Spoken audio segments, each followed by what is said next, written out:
CHM and use promo code WELLNESS for a 50% credit towards your first month. That's 1-833-JOIN-CHM and use promo code WELLNESS. From the News Talk STL Weather Center. I'm First Alert 4 Chief Meteorologist Steve Templeton. Warm and muggy tonight, but rain chances are increasing with a few scattered storms in the afternoon to evening, both Thursday and Friday. So tonight, low of 75, we're dry and muggy in the morning. A high of 90, heat index of 98, a little higher humidity for Thursday. And anytime from lunchtime on, let's watch for a few isolated but heavy bursts of some showers or thunder showers. They tend to fade as the sun sets in the evening. That'll happen again on Friday with a high of 90 and again a heat index around 98. That's the latest from the First Alert 4 Weather Center. I'm Chief Meteorologist Steve Templeton. This hour of News Talk STL brought to you by Window World of St. Louis. For replacement windows, doors, and siding, call 800-GET-WINDOWS. That's 800-GET-WINDOWS. You work hard, follow the rules, and get absolutely slammed by taxes. Your paycheck, taxed. Your property, taxed. Everything you buy, taxed. Missouri's tax system isn't broken, it's rigged against you. The lawyers and lobbyists working for big corporations and the super rich buried over 200 loopholes for themselves in our tax code. While they pay nothing on the services they use, working families are taxed over and over. It's no wonder they're lying about Amendment 5. Our corrupt tax system is rigged in their favor. They're getting a free ride on your back. Don't believe their lies. The truth is, Amendment 5 closes loopholes exploited by the super rich and slashes taxes paid by Missouri's working families, phasing out income taxes and cutting property taxes. They finally pay what they owe while you keep what you earn. Vote yes on Amendment 5, paid for by Missouri Promise PAC. I think you're a little confused. News, analysis, opinion. I've got something to say and I can't hold it any longer. 101.9 and 94.1. You won't hear the truth anywhere but here. News Talk STL. News Talk STL. Heading to a wedding this weekend. My lovely bride, Suzanne, and I are. And that reminded me that this is very much wedding season, right? You know, the beautiful summer months here in the heartland. If you have a wedding coming up or another special occasion in your life, there's a lot of anniversaries this time of year, birthday parties, things of that sort. I got the one-stop shop for you. A beautiful place with wonderful people and beautiful stuff. Newstedter's Fine Jewelers. Newstedter's Fine Jewelers is a locally owned, independently owned, and yeah, family owned. We're on like the second and third generations of Newstedders running Newstedter's Fine Jewelers. Fine jewelry does not mean expensive jewelry. The lovely thing about Newstedders and the lovely people there is they work with you. This is not some giant, sterile, big box store. The reason they've been in business for since 1961 is because of the service they provide. Yes, they have all the wonderful things that the big box stores have, and I would argue much more and much better. They've also got that service aspect, and that makes a huge difference. That's the Newstedders difference that you feel when you walk through the door. They've got beautiful rings. They've got awesome diamonds. They've got gorgeous watches. I have one of their men's watches from the Belova Sinatra collection. It's absolutely spectacular.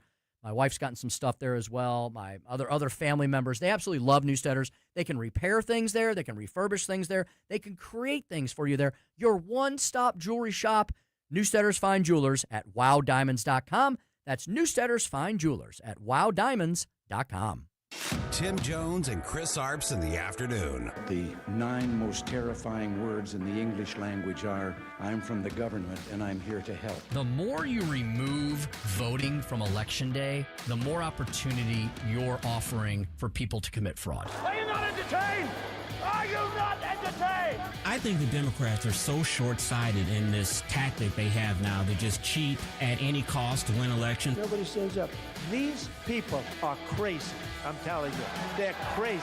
What are we doing wrong here? As a former leader in the House, I think you can put your finger on it. It's called leadership. We don't have it. Tim Jones and Chris Arps.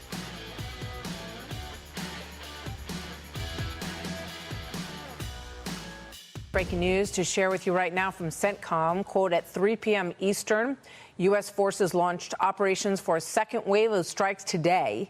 These strikes are targeting their military capabilities that they use to threaten those ships along the strait. The United States military holding Iran accountable at the commander-in-chief's direction is the quote from CENTCOM.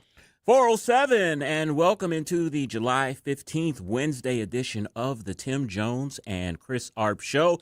If you are watching the show on News Talk STL's page or on Facebook page, you'll see that my partner Tim Jones is out today. He is, as they say in the business, on assignment, but Tim will be back with us tomorrow. But my partner, I guess he's my partner today, Joey V, is in studio with us. Joey will be with us throughout the whole day as he does because he runs the board. All of this would not be possible without Joey V. You heard that clip there from the news about the president and the United States launched a new round of attacks on Iran over the week or last night. And the president yesterday convened a situation room meeting. That's pretty serious there. That's when all of the Joint Chiefs of Staff get together and the president asks their advice on how he should do some of these military maneuvers. U.S. Central Command said that it hit a dozen military targets near the Strait of Hormuz. And I always ask, we've been bombing them for like the last 3 or 4 months, shooting off a lot of Patriot missiles, a lot of different types of armaments. I just wonder, what do they have left for us to bomb? It seems like we should have bombed everything, but I guess they can rebuild some of those things. The president said last night on Fox News, quote, "We're going to knock out all their power plants. We're going to knock out all their bridges unless they get to the table and negotiate. So it sounds like the president is going to ramp up this war and do what he had threatened to do a few weeks before the ceasefire. He's going to go after some of their infrastructure, bridges and roads and things of that nature. Things that have a dual use for the military and for civilians. The Democrats will be saying that these are war crimes going after civilian infrastructure, but these are dual use things. These are things that can be used for the military and for civilians. And, I'm not a military guy. I never served in the military, but the main emphasis when you are fighting a war is to get to the point where your enemy can no longer fight with weapons. They don't have any more weapons, and you have to absolutely break their will. And we've seen during this war, the Iranians, the hardliners, have a very tough will. But I think that the president, if he goes after this infrastructure, I think that will help break their will. And hopefully that will help some of the Iranian citizens maybe rise up and take over their government. Unfortunately, they don't have a Second Amendment there in Iran, so they don't have a lot of arms. But we did talk with Steve Bucci last week about this, and I asked him, is there a possibility of some type of covert action? Maybe the CIA could go in there and, give them some weapons and help some of the insurgents there that are in Iran, secret insurgents, maybe help them try to overthrow their government. He said that is a possibility. He also mentioned that on the more rural areas of Iran, those people are not as allegiant, don't have as much allegiance to the Iranian government as people that live in the cities, and that those people could possibly rise up. They are close to Kurdistan. It's not an official country, but it's part of Iraq, and the Kurds are great fighters. There could be a possibility of them, teaming up with the Kurds and helping to overthrow this regime that's been a thorn in the side of the United States for the last 47 years. Speaking of President Trump, he is heading to Carlisle, Pennsylvania today. He's there for a national security summit that's organized by Senator Dave McCormick of Pennsylvania. They are touting this as a way to earn back voters' trust on the economy ahead of the midterms. And as you all know, affordability is going to be a huge issue in the midterm elections. That's one of the points that the Democrats have been hitting pretty hard. A White House official said this about this conference today in Pennsylvania. They want to highlight the revitalization and reindustrialization in areas of the country, identify the obstacles to reaching them, and secure investments, with Pennsylvania at the heart of this promise. They say that the summit is expected to, quote, result in billions of dollars in investment and thousands of jobs for the swing state. So the president's doing is what they promised months ago, that the president was going to get on the campaign trail and make his case to the American people, tout the benefits of the big, beautiful bill.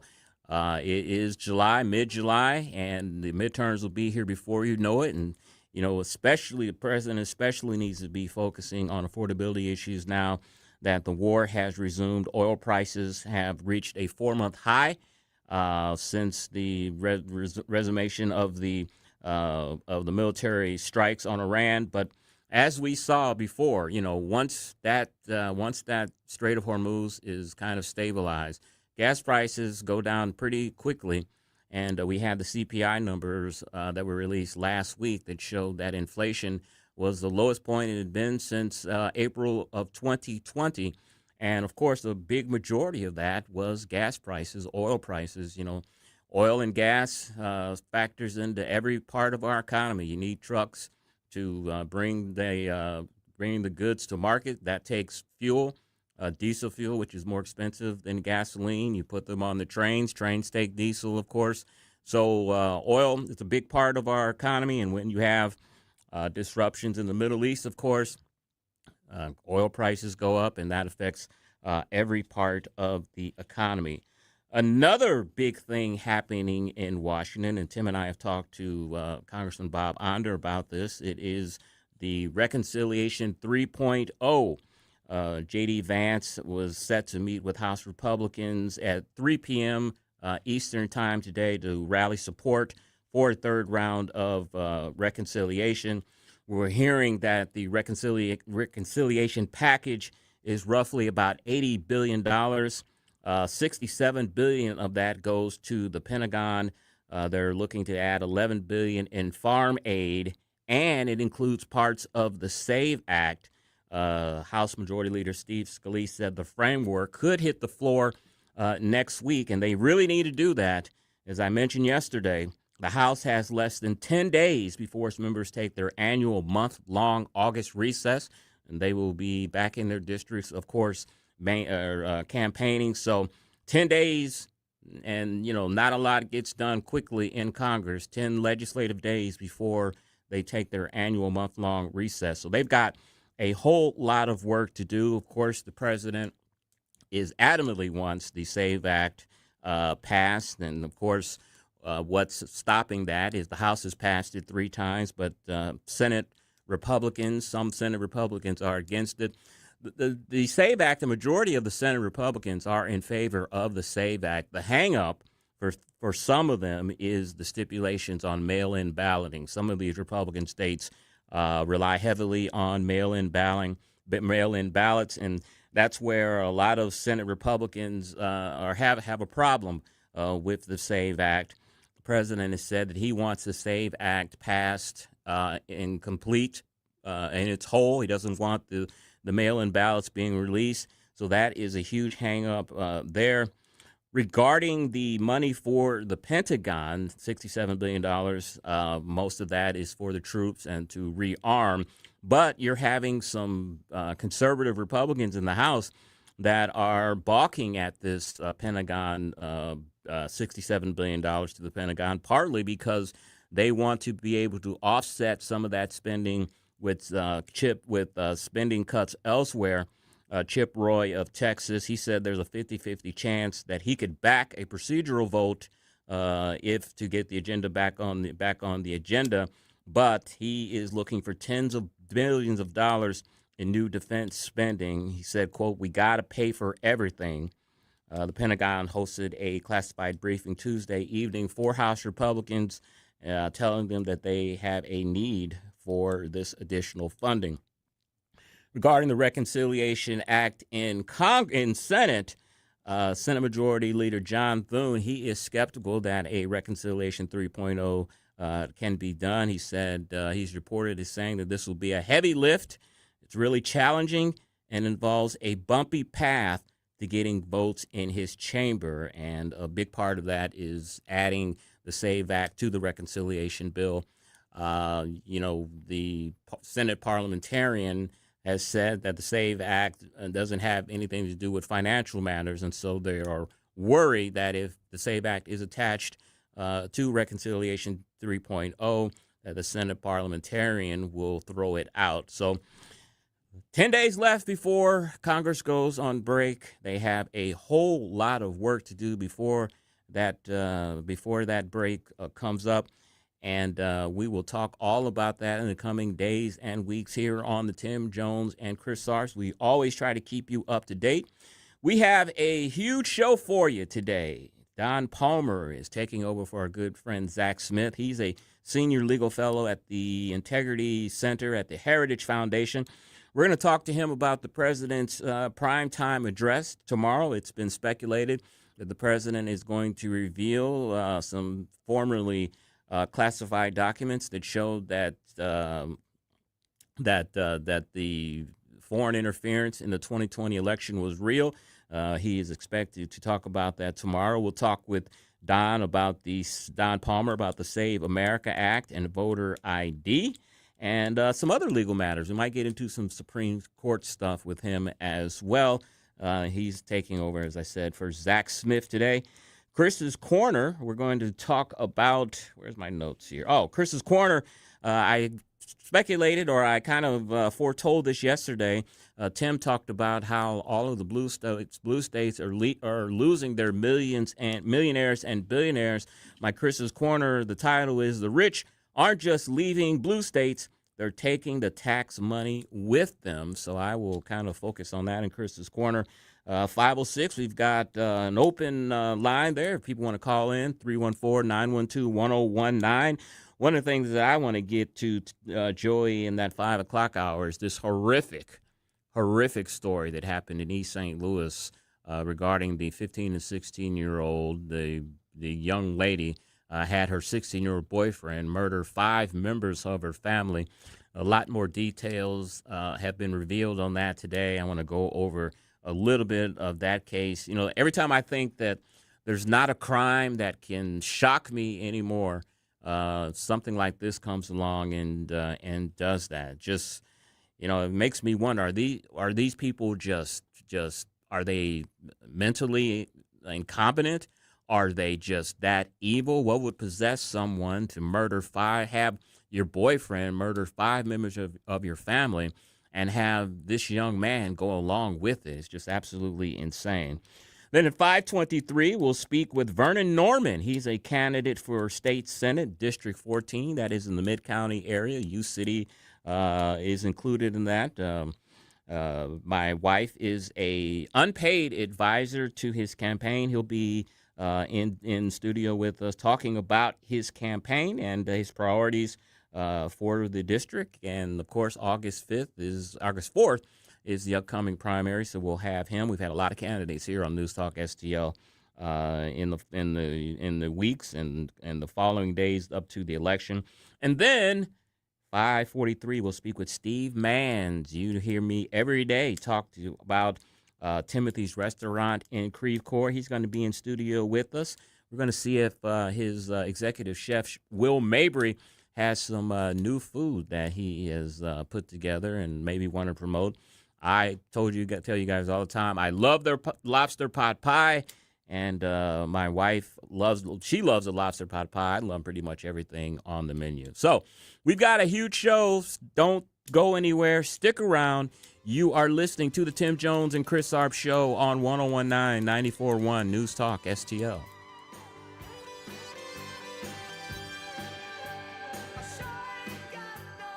Watch us on our live stream using Rumble, Facebook, and Twitter.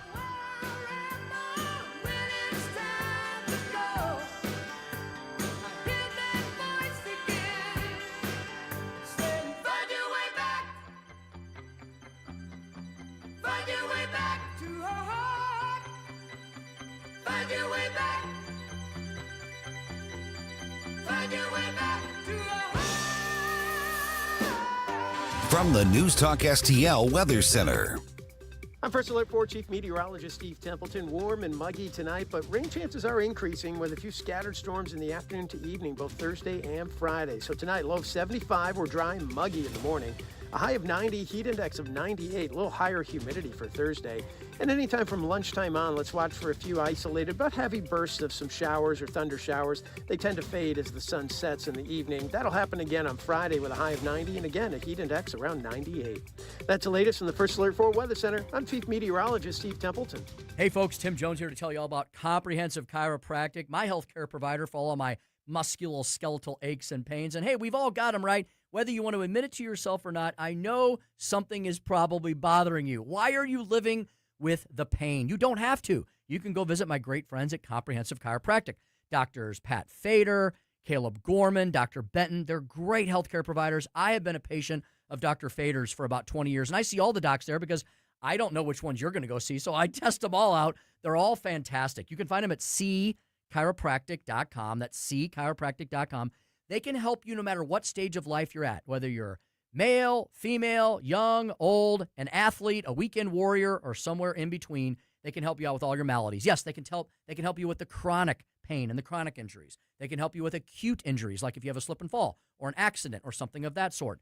It does not matter. They can treat you. They can treat every part of your body. And I've had them do just that. I had some hip pain this week, and Dr. Gorman worked on me, and then he gave me some exercises. And let me tell you, it works. I feel so much better. They help me remain absolutely and completely mobile. They have Pilates and yoga classes. They have personal trainers. They have supplements available as well to help you with your holistic healthcare needs and then some. cchiropractic.com, cchiropractic.com for all your comprehensive healthcare needs. When decisions matter most, experience isn't optional. Tim Whitney has spent nearly 24 years serving Jefferson County through the Sheriff's Office. As a former SWAT commander, he has led under pressure, made critical decisions, and understood what it means to be prepared when leadership matters most. Today, as Undersheriff and Chief Financial Officer, Tim helps lead hundreds of employees, manages one of the county's largest budgets, and protects taxpayers with conservative accountability. Tim Whitney brings the kind of real-world executive experience Jefferson County needs in its next county executive. I'm Tim Whitney. Jefferson County isn't just where I've served. It's where my wife and I are raising our family, and we've chosen to build our life. I'm running for county executive because I believe our county's future matters. Together we can support responsible growth, strengthen public safety, protect taxpayers, and preserve the character that makes Jefferson County home. I'd be honored to earn your vote. Paid for by Friends of Tim Whitney, Heather Missy Treasurer. Let's get real. Here's the truth about eliminating Missouri's income tax. I'm here with Camelia Peterson from Americans for Prosperity. And Camelia, one of the things I'm hearing about Amendment 5 is the worry that it's just going to give politicians a blank check in Jefferson City to raise taxes or to tax a lot more things. Should voters be worried about this? Actually, it's the opposite. Amendment 5 does not automatically raise any taxes. Any future changes still have to pass the legislature. And more importantly, if lawmakers change the sales tax code, they have to make equal reductions in income tax. It's designed to make our tax code more fair for working Missourians and also to keep the government in check. So no, Amendment 5 actually protects taxpayers. Learn more at afpmissouri.com. Paid for by Americans for Prosperity. This hour of Jones and Arps is brought to you by Stifel. Contact your Stifel financial advisor at stifel.com. That's STIFEL.com.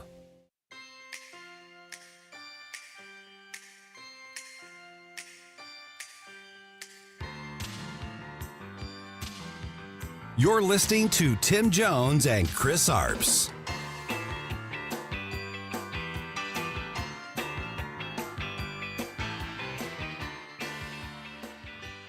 The other thing that we blocked yesterday was the SAVE Act, right? Which was literally allow this administration to rig our democracy so that it would be hard for any Democrat in any state to win any election. 426 on the Tim Jones and Chris Arp Show. On the line with us is Don Palmer, Senior Legal Fellow for Election Integrity at the Heritage Foundation. Don, welcome to the show. Hey, thank you for having me. It's good to be on. Excellent. So, Don, let's just dig right into that clip there. Does the Save America Act rig elections so that Democrats will never win again? Well, it was very insightful that she made that statement. I think it's true.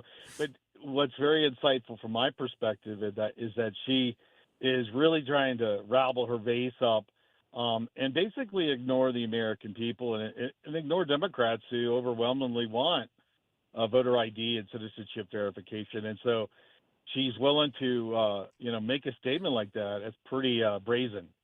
Dave, some Republicans in the Senate support the SAVE Act, but they have issues with the mail-in ballot stipulations. Can you have a fully effective SAVE Act without the stipulations on mail-in balloting? I think so. I mean, look, there's always going to be some mail balloting because we have overseas military. We also have states have absentee voting. Most of the issues are with universal or mail ballots where they're mailing it to every single person. A lot of states like Texas, if you're over 65, you can request an absentee ballot. I think the core of the SAVE Act from the very beginning was how do we verify citizenship and how do you confirm identity? And so those are the two core principles from my perspective. And of course, there's a lot of great stuff in the SAVE Act that folks have been fighting for years. But I think you need to, those are the two core principles. And of course, I think you could have the SAVE Act without some of the mail ballot provisions. Speaking with Don Palmer, Senior Legal Fellow for Election Integrity at the Heritage Foundation. Don, the president is scheduled to give a primetime address tomorrow night. It is speculated that he's going to talk about revelations or declassified information showing that foreign interests tried to influence the 2020 election. A lot of critics would say that's not really news because you'd expect foreign actors to try to influence our elections all the time. That's already been going on. Is there any news here to learn? Well, it's interesting. I mean, it does occur periodically. The Russians for many decades, this was their trade craft. They would try to manipulate public opinion in the United States during elections. And the Chinese have now got on board with this. I think a lot of folks will be listening closely as to what the Chinese may or may not have done in the 2020 election and what they're, and I think what the president is trying to do is deter anyone, the Chinese, Iranians, or Russians from trying to manipulate public opinion or interfere in any way with this 2026 election. And so I'm going to be open ears listening to what the president has to say. Don, the Justice Department recently warned election officials nationwide about potential criminal liability if they knowingly allow non-citizens to vote. Is this an enforcement action that is Washington's purview? And, my personal view is, Democrats always try to say that this is not happening, and if it does, it's very, very rare. But if one non-citizen vote, that's too many. Yeah, non-citizens. It should be a bipartisan issue. There are some technologies and programs available that you can run your voter registration list through programs like the SAVE database and get information that the person may be a citizen. You can actually get documentation to prove that they are, or it allows you to do further investigation. So I think the Department of Justice is obviously applying maximum pressure to this. Obviously, if you intentionally register a non-citizen to vote or to allow them to vote, that's obviously a crime. Now, obviously, if someone is mistakenly placed on the rolls, that's something the Department of Justice has to investigate. But I think the core issue is really every state should be using every tool that's available to verify citizenship. Don, in a previous life, I worked for the St. Louis County Election Board, and I saw firsthand how difficult it was trying to get people that had moved or had died off the voting rolls. There's no system where if you move, you were automatically, deleted. That doesn't happen. The DOJ has sought voter registration information from states. You have a lot of the blue states, and a lot of Democrats are crying foul on that action. What's your thoughts? Well, I think states should cooperate with the Department of Justice and allow them to look at the voter registration rolls and let them do an analysis.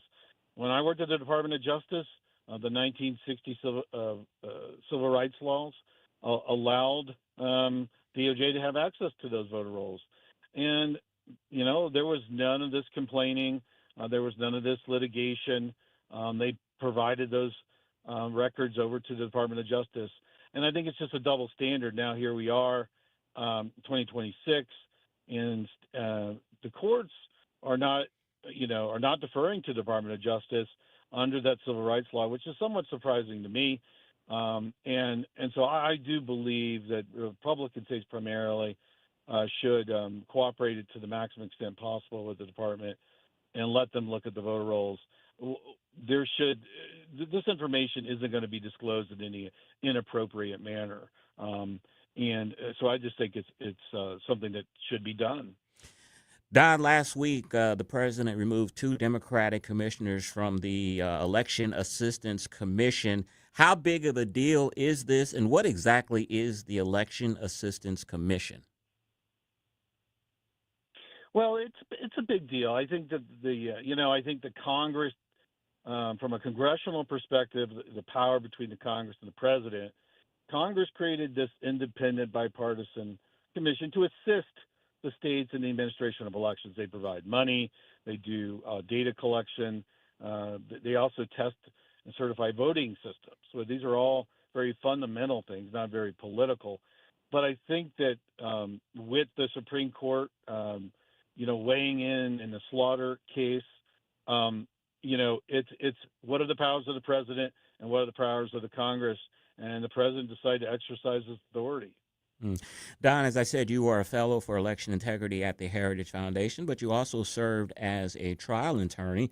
I want to switch over to the news yesterday that Secretary of State Marco Rubio proclaimed the U.S. will dismantle the International Criminal Court. Exactly what is the ICC and how big of a deal is this? Well, I sure hope that's true. I am not sure we have full authority to dismantle the International Criminal Court. It's basically an international body that investigates war criminals. The problem is that they seem to have most of their investigations are directed toward the state of Israel or the United States, and not really where despots and dictators go around, in their country, suppress their people. And so we've determined that we're just not, we, the United States, are not going to support the International Criminal Court. And now if Secretary of State Rubio is going to take additional actions to basically dismantle that through the UN or through other actions, I fully support that. And I think that, we put up with enough with, rogue courts trying to interfere with the United States foreign policy. Don, on Capitol Hill yesterday, 2 Supreme Court justices testified on Capitol Hill. It's the first time, I think, in 9 years. In one of those testimonies, the justice revealed that she wears a bulletproof vest on her way home and while she's at home at times. I don't know how long you've served as an attorney, but have you ever seen such rancor in the country regarding the Supreme Court and justices being fearful of their lives to this extent? Not at the federal level. I mean, at the state level, judges and cops are occasionally threatened, and therefore, some of their information, particularly in voting, is confidential, so people can't just look up their address and show up at their front door. But what you have here is you have the Supreme Court justices going back to Justice Kavanaugh, who was, someone was heading to his door to assassinate him. Supreme Court justices have been threatened. They have come to their door. They have marched outside their homes. I frankly think, and this goes back to the Biden administration, and there needs to be a crackdown in the Commonwealth of Virginia on protesters and folks that are threatening Supreme Court justices. And so there's a reason why at the state level and even the federal level, we try to protect those people that are judges or law enforcement. We want them to be impartial. And look, if somebody is threatening you, it's like the mafia trying to threaten you to kill you. I'm going to kill you unless you do A, B, and C. That is exactly what these protesters are trying to do with these threats. And we just can't have that in a civil society where we expect judges to be impartial and not to have outside influence determine their opinions. Don, ProPublica, a liberal organization, they did a big quote-unquote expose last summer talking about how some of the Supreme Court justices, they just focused on Republican appointed Supreme Court justices, not the liberal appointed justices that receiving gifts I think Clarence Thomas received a loan to buy a RV bus type of vehicle. Representative Jamie Raskin and Alexandria Ocasio-Cortez, along with Ben Ray Lujan of New Mexico, they're introducing a high court's gift ban to block Supreme Court justices from receiving gifts. Is this something that is necessary, do you believe? Well, that's really a determination of the legislature. They have, when you go back and look at state ethics laws and the federal ethics laws, it's really, do we believe that these type of gifts of going to conferences and that sort of thing, will that improperly influence a judge? And again, for years that's been permissible. Not only Supreme Court justices, but other judge. They go on different trips. They go into travel. I mean, even the Congress, they go on CODELs, congressional delegation trips overseas. And there is some benefit to that. And in the end, it's going to be the Congress determining whether or not they really believe that this negatively influences them, and it should be an ethics either violation or something they disclose more often. And before we close up here, Don, you, of course, are Senior Legal Fellow for Election Integrity at Heritage Foundation. Democrats are trying to plant the flag that the president, by eliminating these people on this election commission and some other actions that he is taking, that he's going to try to steal the midterm elections in the fall. What are you guys working at there at Heritage to try to keep our elections safe? Well, we often work with the states where the elections actually take place, and I think that's my response. I served at the EAC. I know it has a role, but our federalism in the United States, and the EAC recognize that, is that, look, elections will take place at the local level with support at states, an electoral college. The results from each state goes to the Congress. And so the bottom line is that things that are done at the federal level, that's not going to really change what happens in each state when it comes to their primary and in November. It's really not. They're going to have their elections. There'll be the results, and those winners will be, provided to the Senate and the House. Don, any articles there on Heritage that you'd like to direct our audience to? Well, I did one over the July 4th weekend on 250. It really talks about how folks need to be civically engaged and even go one step further, than voting, and to consider being a poll worker and being part of the process.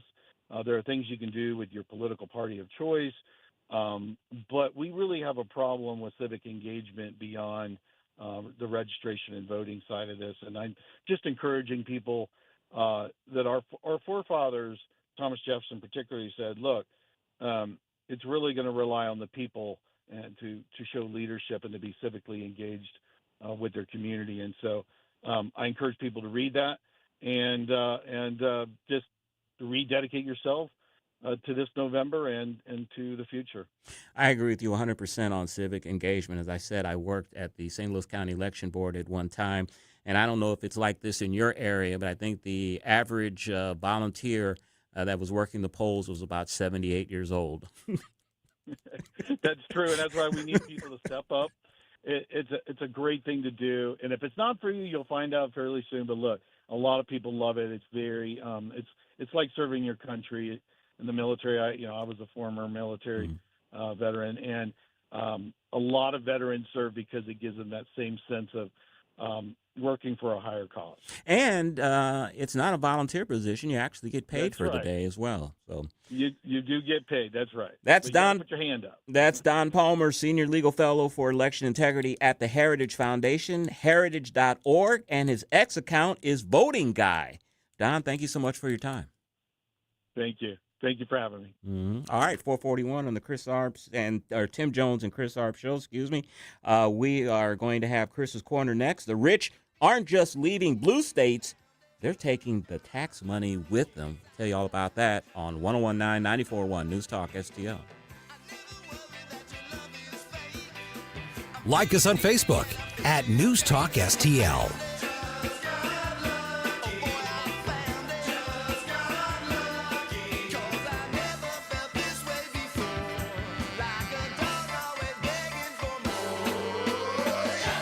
From the News Talk STL Weather Center. I'm First Alert 4 Chief Meteorologist Steve Templeton. Warm and muggy tonight, but rain chances are increasing with a few scattered storms in the afternoon to evening, both Thursday and Friday. So tonight, low of 75, we're dry and muggy in the morning. A high of 90, heat index of 98, a little higher humidity for Thursday. And anytime from lunchtime on, let's watch for a few isolated but heavy bursts of some showers or thunder showers. They tend to fade as the sun sets in the evening. That'll happen again on Friday with a high of 90 and again a heat index around 98. That's the latest from the First Alert 4 Weather Center. I'm Chief Meteorologist Steve Templeton. News, analysis, opinion. It almost seems common sense, but, alas, common sense isn't so common these days. News Talk STL. Your one-stop roofing shop is Correll Roofing Company. They're found online at CorrellRoofingCo.com. That's CorrellRoofingCo.com. CORRELL, 2 R's, 2 L's.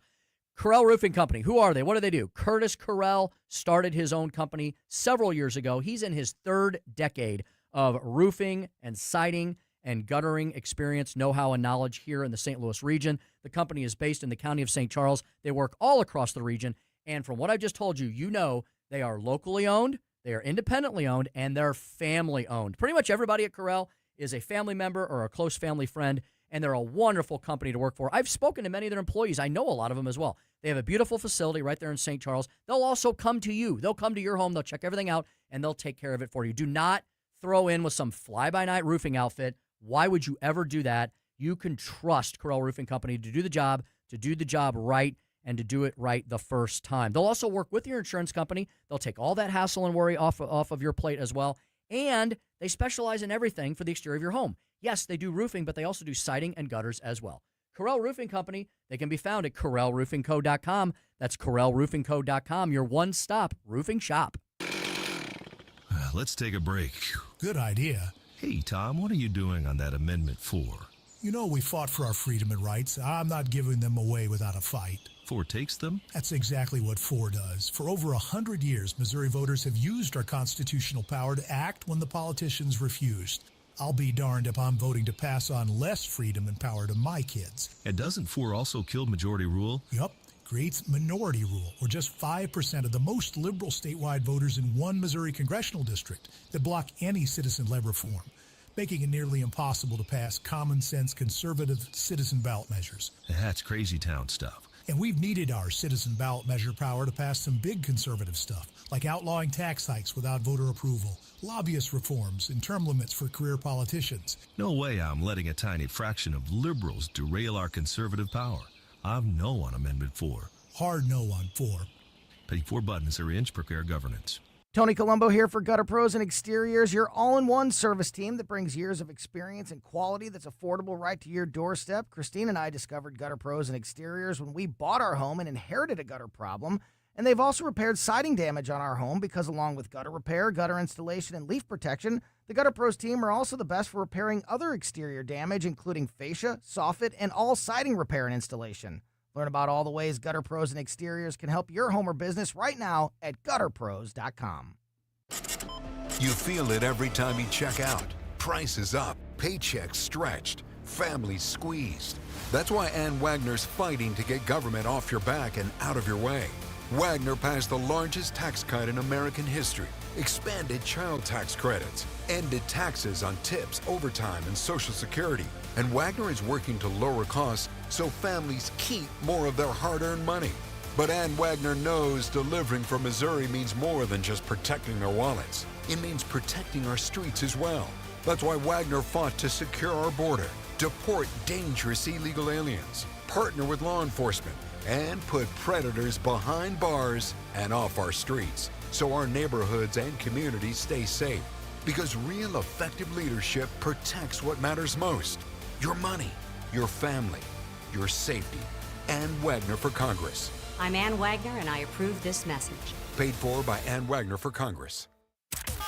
If you have a phone, you have a radio. Yes, I listen on my phone. Download the all-new News Talk STL app. Love the all-new News Talk STL app. It is awesome. And listen anytime. Love the News Talk STL app. Anywhere.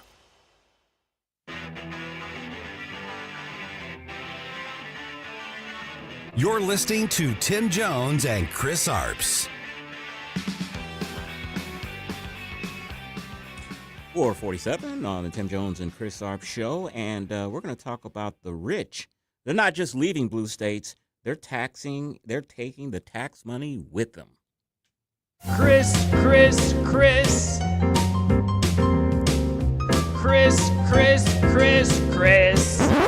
And if you don't know, now you know.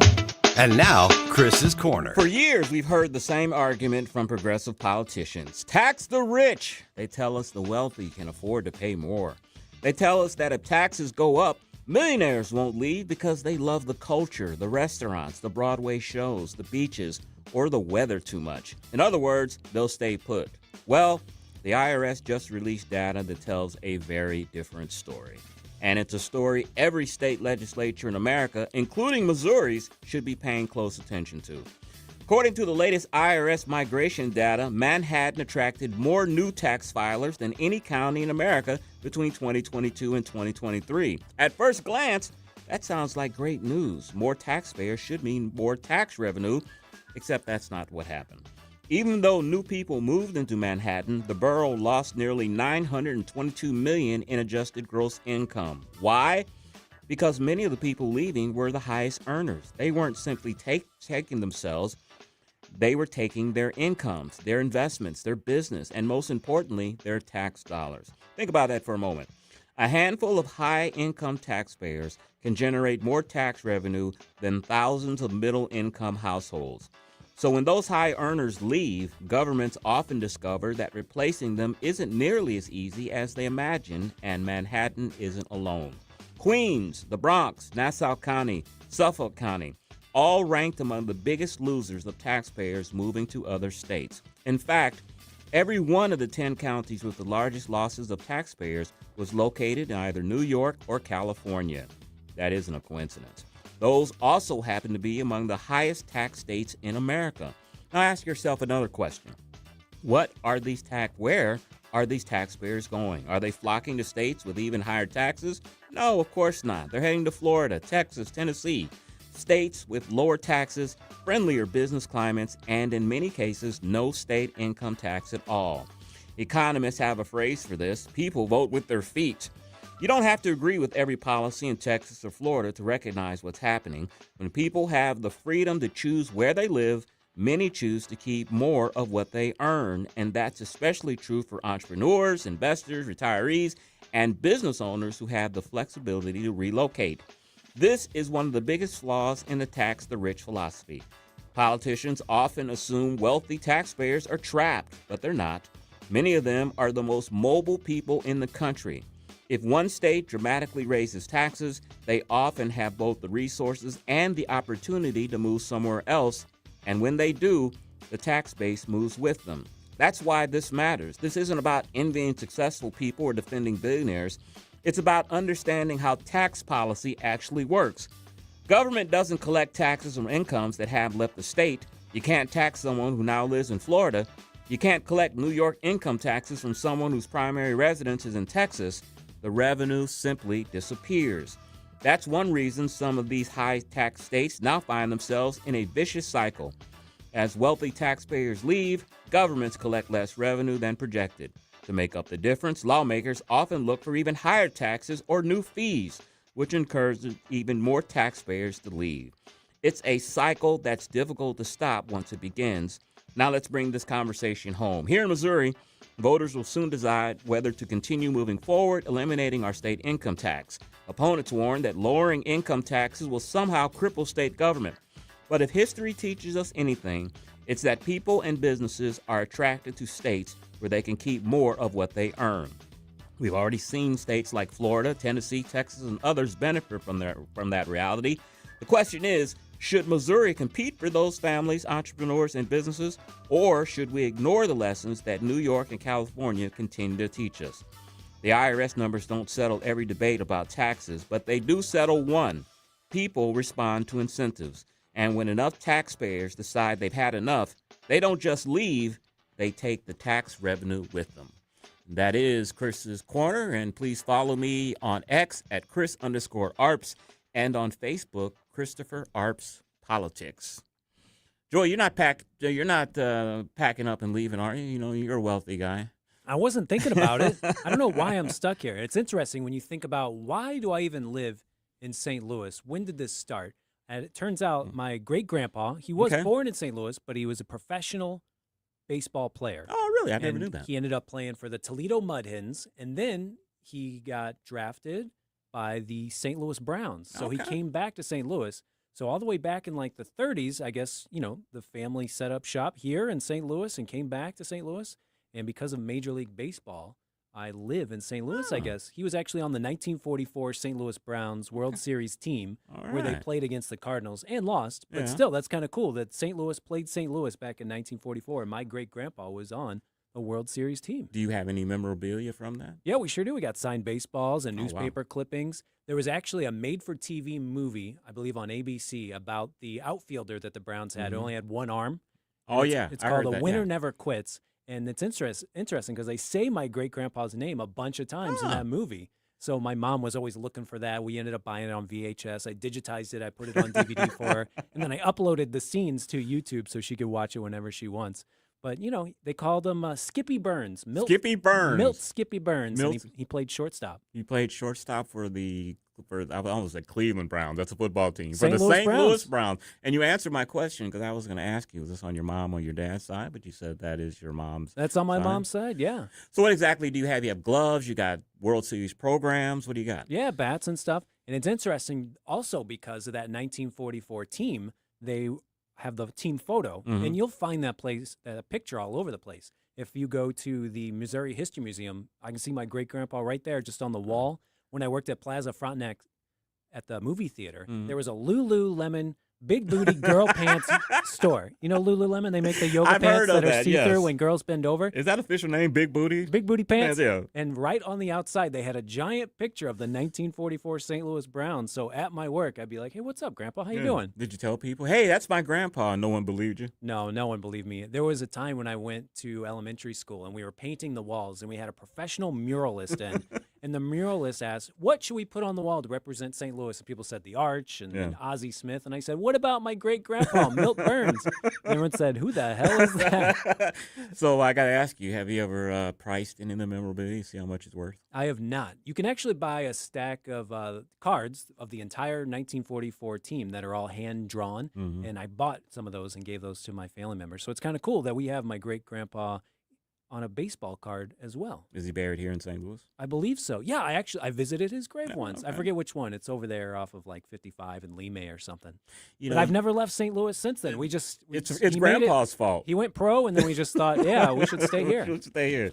You mentioned that you worked at one time at the Frontenac movie theater, and it is Hump Tuesday, Dry Hump Wednesday, excuse me. You've got a movie review on Friday. You want to tease it a little bit? Yeah, we're talking The Odyssey. This is probably the most anticipated movie of the entire summer. 3 hours? It is 3 hours long. Luckily, I'm a critic, and we did not have to sit through trailers.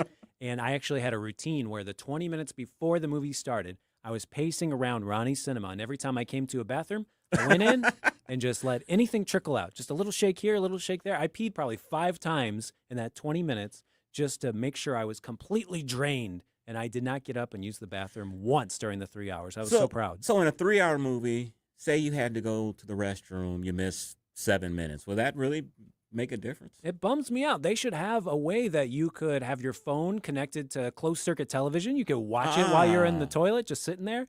Or at least have the audio pumped in where you have a special AirPod and you can listen to the movie. There's got to be a way. Or just put a porta potty in the front row. We just go in there and you look up at the screen while you're using the bathroom. Yeah, it probably won't smell too good in the theater, though. There'll be a fan or something. You know, the seats are heated. They can plug other things in there. So you heard a preview. Joy is going to be reviewing The Odyssey this coming Friday, the 3-hour extravaganza. Is this possibly in the running for any awards? Does that give all the awards? Name an award, it's up for it. All right, and who's starring in this? It's Matt Damon. It's your boy, you know, Matt Damon. Born Identity. Mr. Bourne's in it, yeah. He's an action hero, but in like olden times. All right, I say this every week, but this may be a movie I may go see. You may go see it.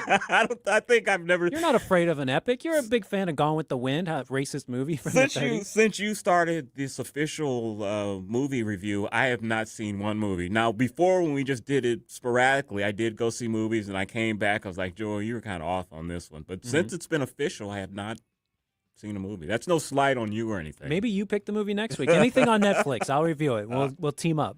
All right, coming up, we're going to talk about this horrific case in East St. Louis about the girl and her boyfriend who murdered her family.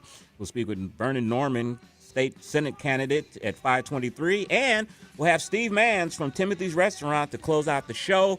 You're listening to the Tim Jones and Chris Arps Show on 101.9 94.1 News Talk STL.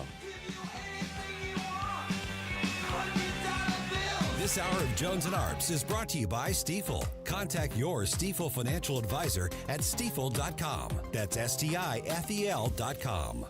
When Donald Trump needs conservative votes to help pass his agenda for Missouri, Representative Tricia Burns never answers the call. Tricia Burns has missed 370 votes. Burns is bucking President Trump's priorities. Burns did not vote to stop DEI initiatives, prevent China from owning Missouri land, defund Planned Parenthood, and Burns did not vote to ban boys from girls' sports. Tricia Burns not showing up for Missouri and President Trump. Instead, Tricia Burns spends her time pulling pranks on the Suicide Prevention Hotline. Yes, you heard that right. Tricia Burns lied to the police and staged a fake suicide emergency. She sent a series of messages to the hotline and said she, quote, had a gun to her head, end quote. When she got caught, she said there'd be no consequences because she's a politician.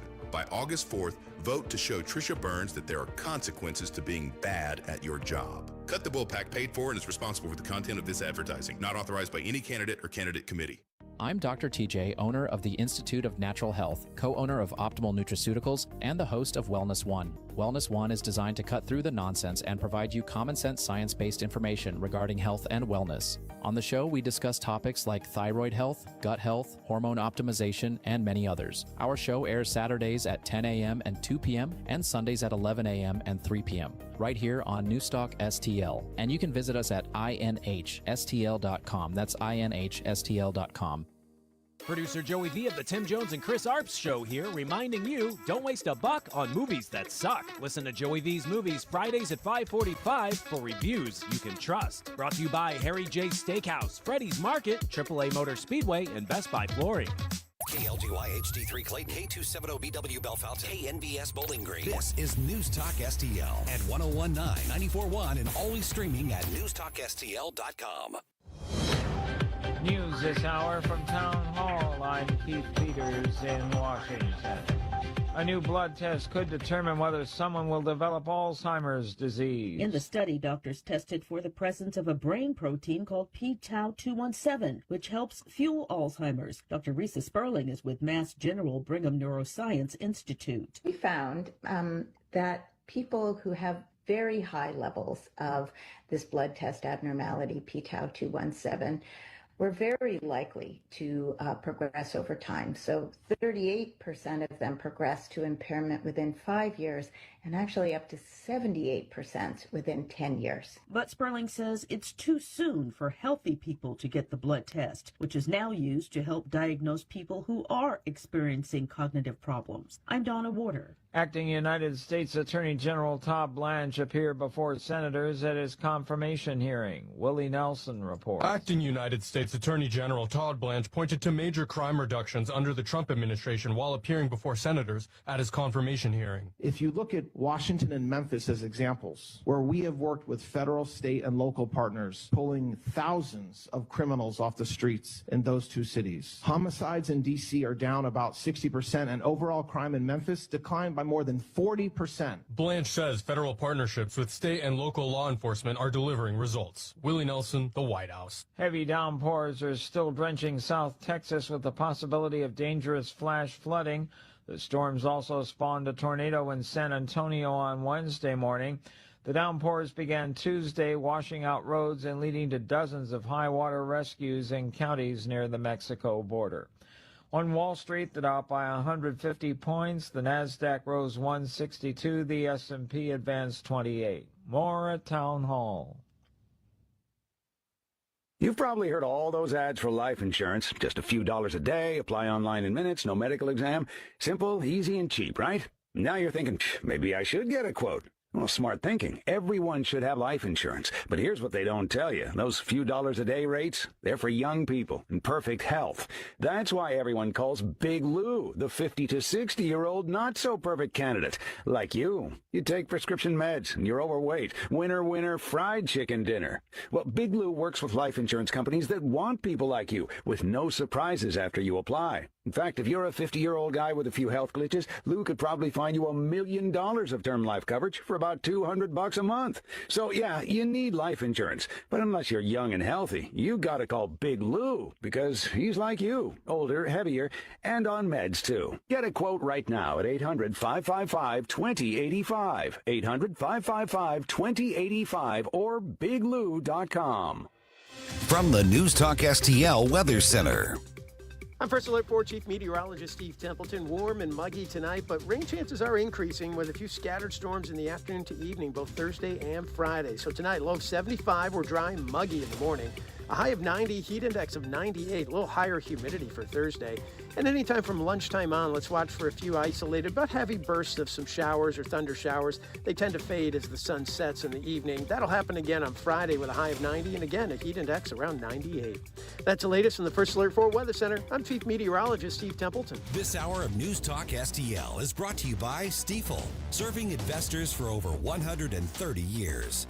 Contact your Stifel financial advisor at stifel.com. That's STIFEL.com.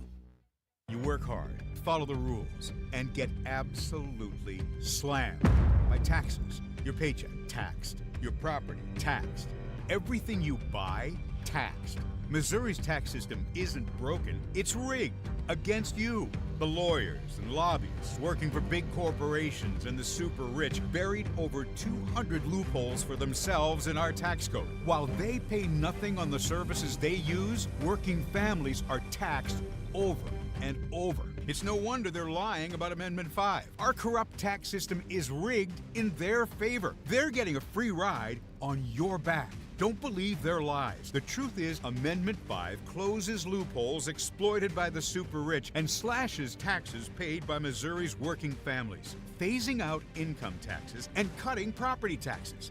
They finally pay what they owe while you keep what you earn. Vote yes on Amendment 5. Paid for by Missouri Promise PAC.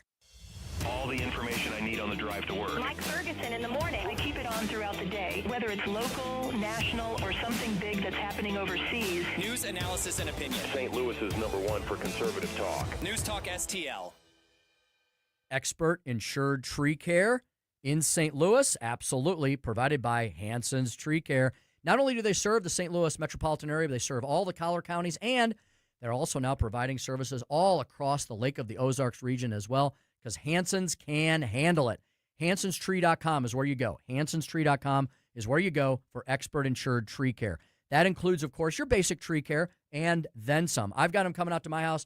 We have a tree that got hit with that darn emerald ash borer. Yeah, sounds pretty nasty. It is. We're going to try to save the tree. I may have called them a little too late. That's why anytime you start noticing something with your trees, get Hanson's out there. If they have to take the tree down, they will, and they'll do it expertly. I've had them had to do that as well. And they can take the entire tree down, they can grind the stump, and they'll clean up all their mess, and it looks like there was nothing ever there. And then you can plant a new tree in its place. So that's why Hanson's can do everything for you.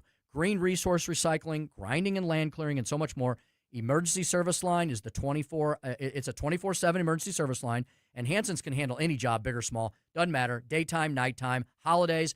Chad just gets out there and does what needs to be done. He also has awesome organic mulch, and you can do so much on the website. You can apply for a hassle-free estimate, 6 months same as cash financing, and so much more. 24/7, they are available for you at HansonsTree.com. That's HansonsTree.com. Tim Jones and Chris Arps in the afternoon. The 9 most terrifying words in the English language are, I'm from the government and I'm here to help. The more you remove voting from Election Day, the more opportunity you're offering for people to commit fraud. Are you not entertained? Are you not entertained? I think the Democrats are so short-sighted in this tactic they have now to just cheat at any cost to win elections. Nobody shows up. These people are crazy. I'm telling you, they're crazy.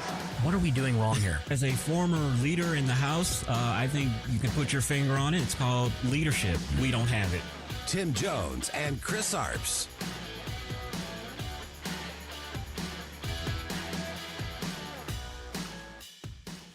The charging paperwork filed just hours ago lays out 12 felony counts against Jameer Davis, including 5 counts of first-degree murder. Prosecutors say because he's 16, the case is automatically in adult court under Illinois law.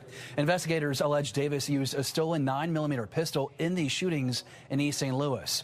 One count alleges he took a 2015 white Chevy Traverse during the violent spree. Also tonight, we're learning he is charged with dismembering a body after investigators say Davis removed a thumb from one of the victims. 507 on the Tim Jones and Chris Arps show, and I'm sure you all have heard about this horrific murders that took place in East St. Louis over the weekend. The 15 and 16-year-olds were charged with the murder. The 16-year-old young man, he is the one that actually committed the murders. He murdered his girlfriend's family on her behalf, and I was reading some of the details of this in the Post-Dispatch this morning. They have a quote from her from the group chat that she was involved in with other teenagers. Says, "Babe, I'm finna lose my whole family for you." And she continued in the exchange, "I love blood." Just horrific, first of all, how you can murder members of your own family. And I have a lot of questions, too, regarding this case. Sunday, they interviewed her father. Her father and mother were separated. They weren't together. One of the first questions that I had, Joy, was why not murder your mother and your father? Why are you murdering your family members? And the report said that the young lady was upset because she was getting in trouble in school, and so they took her out of school and were homeschooling her, and she was very upset about that. But I have my own speculation on why she didn't kill her own parents. I think that my speculation, I think that she was so angry with her parents, but she didn't have the heart, didn't want to kill them because I guess she loved them. So the next worst way to get at them was to kill people that were close to them. Does that sound like a pretty good amateur psychology analysis? You cannot psychologize these psychos because they're trying to get away with stuff, but by hiding bodies under piles of laundry, not thinking that they have a snitch in their pocket at all times. Their cell phone is being pinged on all these towers. They were tracked down instantly. And, you know, I've watched a lot of true life crime stories. My wife loves these. She got me into Law and Order, I have to admit. But I've watched enough of these shows to know, Joy, that whenever a family member is killed, the first suspect is always somebody within the family. And you would expect 5 members of the same family being killed, that you would be the first suspect. That there doesn't show a lot of forethought. Second, you talked about the murders on a Snapchat conversation describing that you wanted to kill your family members. I mean, how can you not know that that's going to be evidence that's going to surface? And like you said, I mean, they didn't do a very good job of hiding the crime. It's just, they talk about, teenagers, 15, 16, 17-year-old, at that stage of your life, your brains are not, totally formed yet. But just the level of non-thinking in this is just amazing to me. How in the world did you ever think that you were going to get away with something like this? There's this subreddit that I was curious about. It's called Dalou, D-A-L-O-U, and it's just all of the gangsters that are in St. Louis showing off their guns. I've seen that on Facebook. And I don't understand how these kids aren't shooting each other in the face more often, because there's always somebody with the phone that's filming them, and they all have their guns that are just tricked out. Like they have these big, cylinders underneath the gun, so it's holding 100 more bullets, and they're just pointing them at the camera, and they're doing the gang signs, and they're throwing money in the air. And it's just, if you are in that ecosystem of the gangster life where everything's a music video and you're creating music and killing people is, a badge of honor, it'll warp your brain. And I wonder if they're looking at this stuff on Instagram or wherever they find it, TikTok, all day and thinking, oh, I'm a gangster too. I can kill people. I just watched those videos yesterday. It's a channel on Facebook. Somehow it has got into my algorithm, and so the videos come up. This particular channel, they show gangsters from all over the country, but they do focus on St. Louis. And one of the neighborhood videos that I watched yesterday was the Walnut Park video. They are supposed to be, that's supposed to be the worst neighborhood in St. Louis where the real gangsters are at. And I watch those videos and I guess I admire them in a sense, is like with their fearlessness when it comes to death. They just don't care. I mean, you wonder, how can you live that type of lifestyle where you're looking over your back, looking over your shoulder, wondering at any time somebody's going to drive by and shoot you, or something happen to you, and they just don't care. They just don't care. The video I watched yesterday, the guy was in a car and he was bragging about he had just got out of the hospital like 4 days earlier because he had been shot. He pulls up his shirt, still have the staples, in his stomach, from where they closed him up. And he's like, yeah, and I was shot over here on the side, and you're seeing bullet wounds. It's just a hopelessness that is so sad. And it's almost like, don't you want anything out of life? Don't you want to try to aspire for something? Don't you know that this is a lifestyle that you're probably not going to live very long, or if you do live, that you're going to go to jail probably for decades? It's just, the hopelessness is just something it's hard for me to just get my head around. And the Post-Dispatch is reporting that the kid that did all these murders, he has a public defender. He's got a lawyer. And the lawyer says that girl's family threatened his life with their guns. Yeah. So it's like no one is in the right at all. And this all happened in East St. Louis, and everyone knows that's the bad St. Louis. Even Chevy Chase knows you don't go and roll your windows down. Roll up.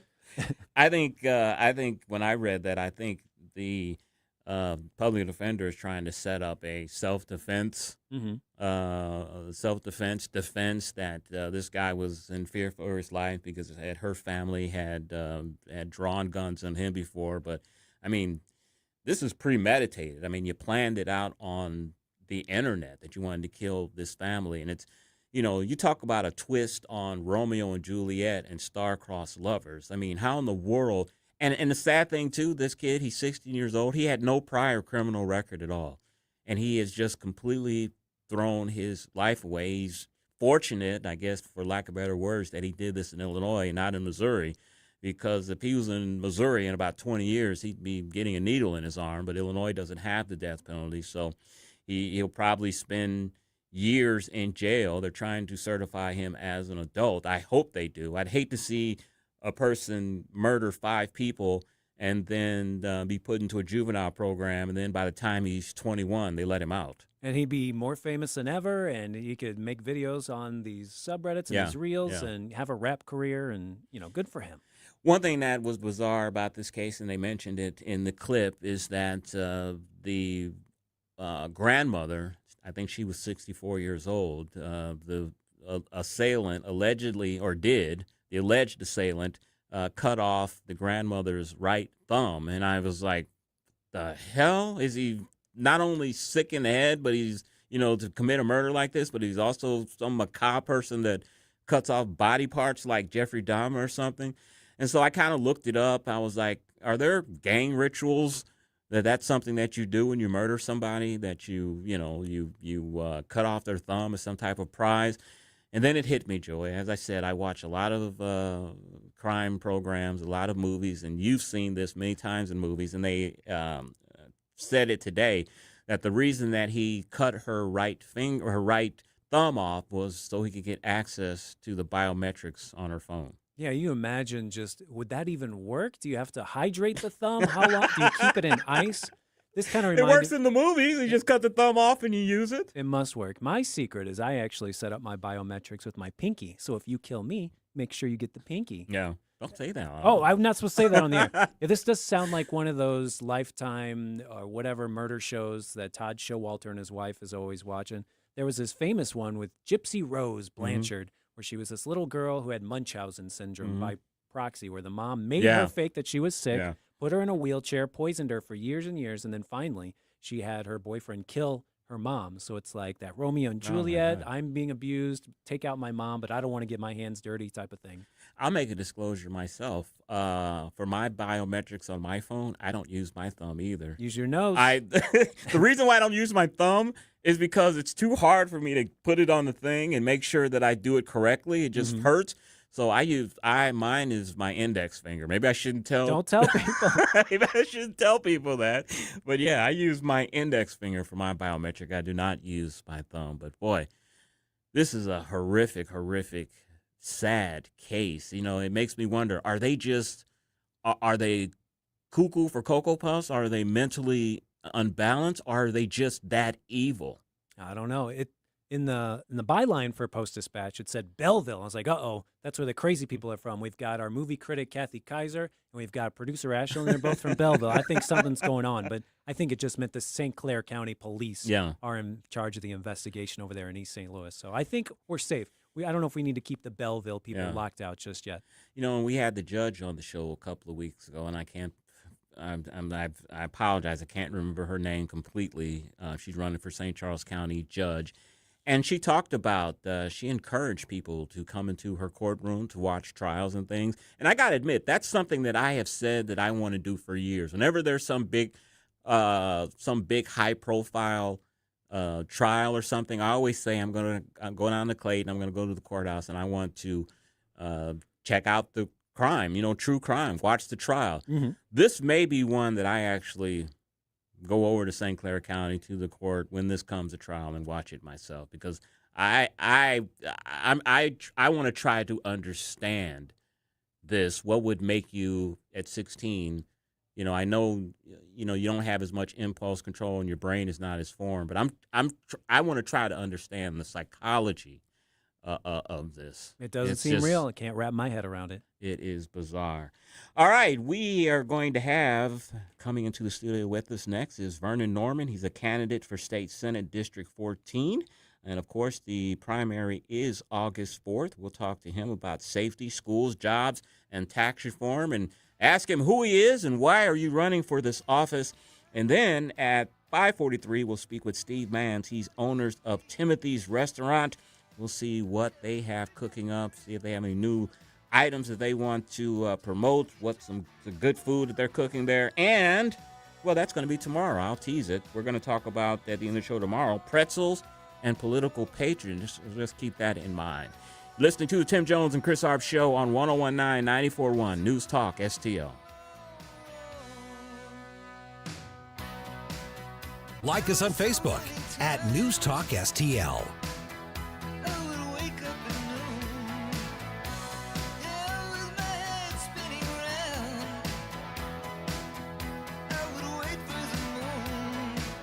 From the News Talk STL Weather Center. I'm First Alert 4 Chief Meteorologist Steve Templeton. Warm and muggy tonight, but rain chances are increasing with a few scattered storms in the afternoon to evening, both Thursday and Friday. So tonight, low of 75, we're dry and muggy in the morning. A high of 90, heat index of 98, a little higher humidity for Thursday. And anytime from lunchtime on, let's watch for a few isolated but heavy bursts of some showers or thunder showers. They tend to fade as the sun sets in the evening. That'll happen again on Friday with a high of 90 and again a heat index around 98. That's the latest from the First Alert 4 Weather Center. I'm Chief Meteorologist Steve Templeton. Whether at home or at work, you're mobile. So when you're mobile, stay mobile. Keep St. Louis's home for conservative talk with you Wherever you go. Download the News Talk STL app in the App Store or at newstalkstl.com. As I mentioned before the break, we will have Steve Manns, owners of Timothy's Restaurant, in studio with us. And we discovered Timothy's probably about 6 months ago. And I got to tell you, it's really our go-to restaurant. We love the atmosphere. The ambiance is terrific. Timothy's is the kind of place where you can really relax and enjoy a great meal.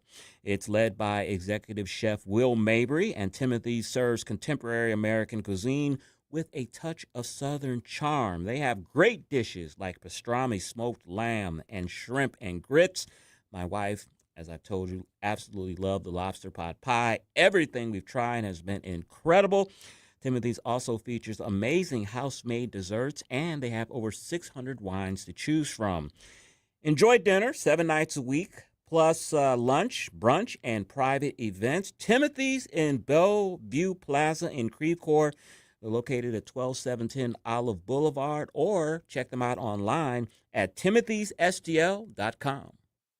Have you heard those ads claiming Amendment 4 stops conservative amendments? That's not true. It actually stops a couple big cities from pushing radical ideas into our Constitution. Remember 2024? Only 8 out of 114 counties voted to allow transgender surgeries on children. That's terrifying. We can't let just a handful of counties rule the whole state. Exactly. Amendment 4 requires broad statewide support and keeps foreign money out of our elections. Vote yes on 4 this August 4th. Paid for by Freedom Principal MO, Missouri First PAC. Kate Sickles, Treasurer. Is your portfolio prepared for the biggest risks facing investors today? Hi, it's Tim Jones. High inflation and a rapidly changing economy may impact your investments. If you haven't made appropriate changes, your portfolio may not be positioned to address some of the biggest risks in today's economy. That means it's time to request your free portfolio review from the ClearPath Wealth Management Group at Stifel. You can hear their latest views on the markets and investing during On the Money, hosted by Stifel financial advisors Bob Stockdale and Eric Robert, every Saturday morning at 9 a.m. on News Talk STL 101.9. They can help you get organized, guide you through critical retirement decisions, and create a portfolio designed around your needs. To schedule your free portfolio review, go to clearpathinvesting.com. That's clearpathinvesting.com, or call 636-695-2650. That's clearpathinvesting.com, 636-695-2650. Stifel Nicholas & Company, Incorporated, member SIPC and NYSE. Your trees do a lot for you. Shade, beauty, curb appeal, but are they safe? Clever Tree Service has been protecting St. Louis homes and landscapes for over 20 years. Pruning, trimming, removal, stump grinding, even 24/7 emergency storm service. Fully insured, eco-friendly, and always focused on you. From Kirkwood to Chesterfield, Webster Groves to Wildwood, your neighbors trust Clever Tree Service. Visit clevertreeservice.com for your free quote today. This hour of Jones and Arps is brought to you by Stifel. Contact your Stifel financial advisor at stifel.com. That's STIFEL.com.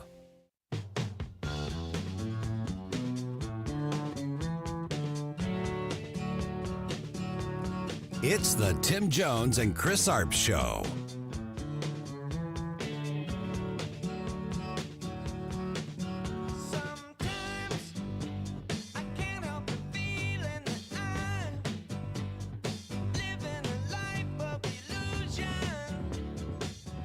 Let's give you a live look at Lambert International Airport. Good news for those looking to get overseas quickly. British Airways is adding a 5th nonstop flight to London starting next March.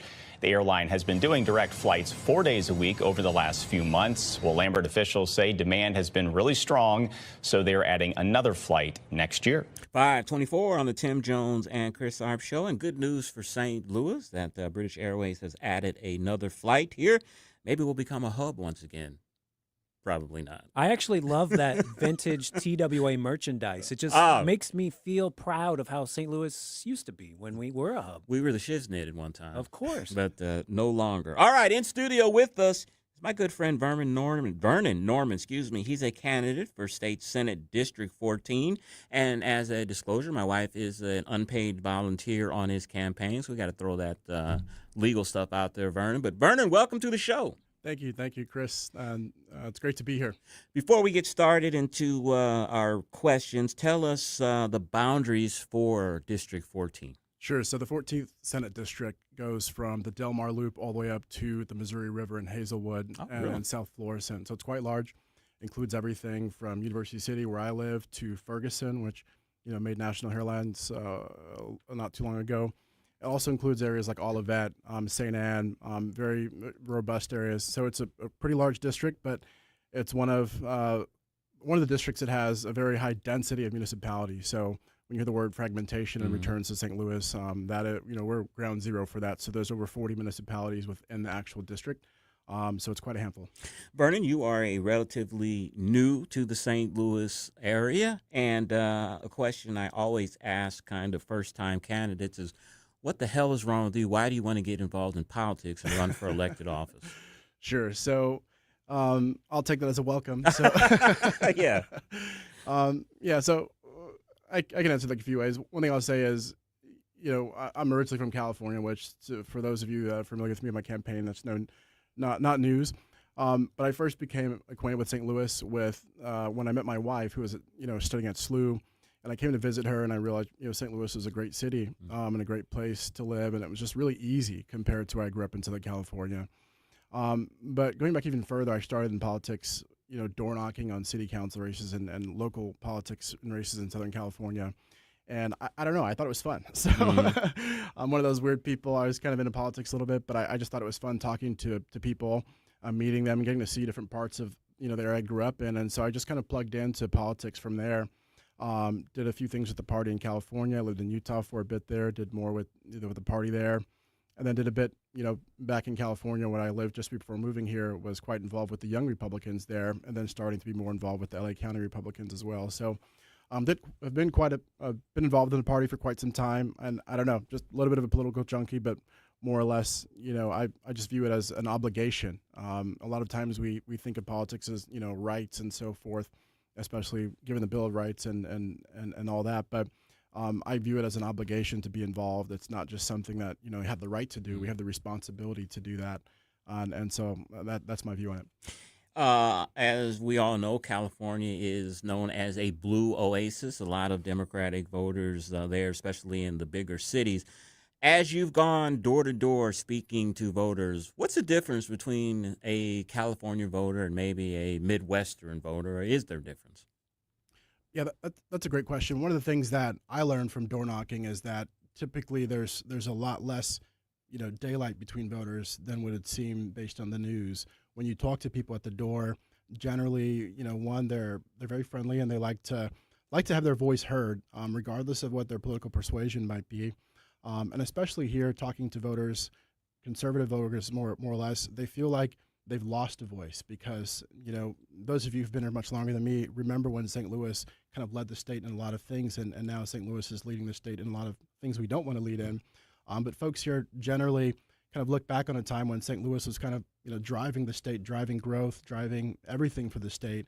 But because of who we've been sending to Jefferson City, we don't really, get that voice anymore.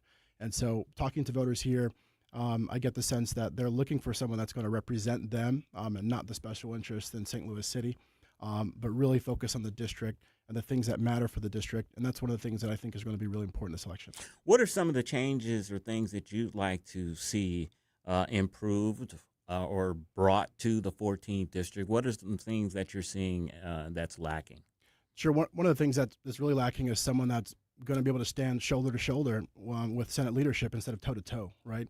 We don't have to fight over the things that are really important to our district. And one of the things that I get from talking to voters is a focus on schools, right? So school districts are the heart of our communities, and there are 7 districts in my Senate district, including one of the best in the state, which is the Ladue School District, and the others that are looking for our chances to improve and grow. And I think that one of the things that I've noticed is, with some of the decisions we make about who represent us, our perspective on things doesn't get heard in the way that it needs to be for the area. And I'll give you an example. I was talking to a leader at a luncheon we had a couple weeks ago, and he mentioned that he's a church leader, and he mentioned that a lot of the people, the families in his church, are concerned about the quality of the schools, and not necessarily the education, but in St. Louis, we've got schools that are very old, right? School buildings that go back to the 50s, 60s, 20s, or even 30s. And in my district, I represent, or will represent, one of the areas where we've got some of those old school buildings. And so being able to advocate for not just the districts themselves, but the parents and families, and making sure that we get the funding back. And that's one of the things that I think is going to be really different now is, with who we've been sending to Jefferson City, we don't get a lot back for what we send. And so I want to make sure that that's a thing that I prioritize, is getting funding back for the schools in the district, and maybe looking at how we can improve the quality of the school buildings themselves, make sure they're welcoming and friendly, because that's feedback I've gotten from voters throughout the district. Vernon, I know one of the priorities for you is education. It's personal for you. Both of your parents were educators. My mother was a fifth grade teacher as well. Talk about your background in that and how that really makes you focus on education issues. Yeah, it's very personal, and for us it was really Christian education, but I believe it's the true for all education. My grandfather, received his bachelor's degree back in the 40s, right in the South, in the deep South, the real South, when there weren't a lot of opportunities for people especially black people, even if you've got education, there weren't a lot of opportunities. You had to create them. And so that created a sense of pride in the community, but also the importance of education as a tool to refine the character. But that was really true for Christian education back decades ago. But what it taught us and taught all of us in my family is that, when you focus on certain things, it helps you not only be prepared for the workforce, but learn new things, be exposed to different people, different ideas, and also be challenged in ways that you don't expect. And that's really what education is about. It's about challenging us to grow and improve. And that starts at a very early age and goes all the way through college, university. But that's something that goes, way back deeply in my family, like I mentioned, back to my grandfather, as far as back as I know, and perhaps further than that. And there's always been a strong emphasis down through the generations on education, especially formal education, but also on lifelong education. And so that's where it comes from. Like you mentioned, my parents were both educators. They worked, first my father worked through in the church schools in California and elsewhere. And then when we moved back to California, he actually worked in the public school system as well. So we've got experience on my family on both sides. And it's just always been something that was impressed upon us as how my family elevated itself in the South when things were challenging for us. Speaking with Vernon Norman, he's candidate for State Senate District 14th. He's joining us in studio, of course. Vernon, the 14th District has been led by a Democrat for a lot of years.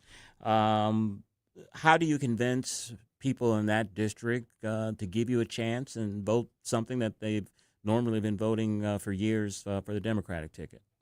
Yeah, that's a great question. One of the things I'll highlight is that I'm not the only Republican running in North County. So we've got a full ballot for a lot of places in the district on Republicans, and so I'm not going to be the only Republican on the ballot. I'm not the only one who's actually actively campaigning in the area, and so there's actually a lot of us who are leading the charge, if you will, in North County, and the voters see that. One thing I will say that I've learned from talking to voters is that, one, they want their voice to be heard. And I've noticed this, throughout the district.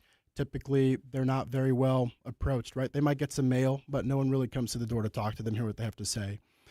The other thing is voters know that they can split the ticket, especially for folks that might feel strongly about certain candidates for Congress or other parts of the county. They know they can split the ticket for me, and I've heard voters say that they're willing to do that.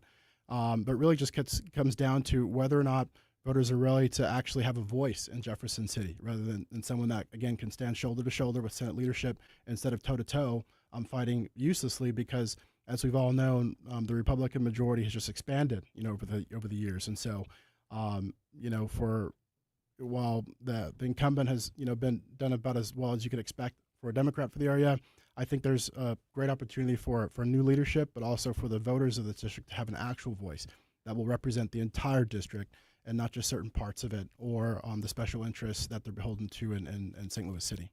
I want to emphasize that you are on the ballot on the primary by yourself. You do not have an opponent, so you're looking ahead to the general election. Of course, you've given kind of a strategy that you have to be successful. What other things can you do to convince some of these folks that you are capable of doing this job and can represent them well? That's a great question. And I'll just point out to a recent article the Missouri Independent put out highlighting this race in the Democratic primary and how there isn't really anyone with name ID. And so there's a huge opportunity because it's an open seat and none of the opposition really has broad appeal or name ID throughout the district. And so we've just got to get the word out. We're doing that. We've put out some press here and there. Here talking to you, Chris. I'm on social media. We've got a great website. Encourage you to check it out. But also we're canvassing the district actively. We've got great volunteers, like you mentioned, your wife is one. We've got great volunteers, others, and I'm out there as often as I can. Not every day, I still work, but I'm out there as often as I can, talking to voters, putting up signs, distributing literature, and hosting events. And so we're out there, we're actively campaigning.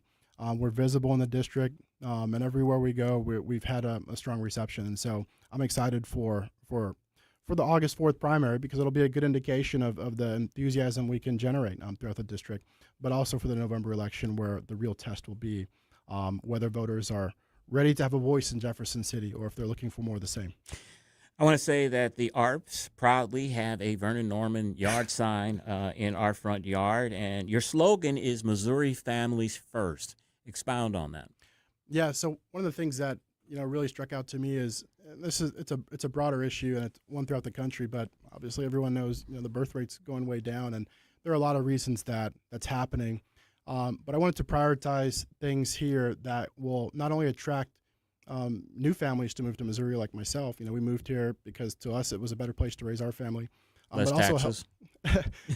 That's part of it, but there's other things too. And then also for folks that are already here to be encouraged to start families. And so I want to be a voice for the younger generation in a sense where a lot of us are looking at the way things have gone over the last 10 to 15 years.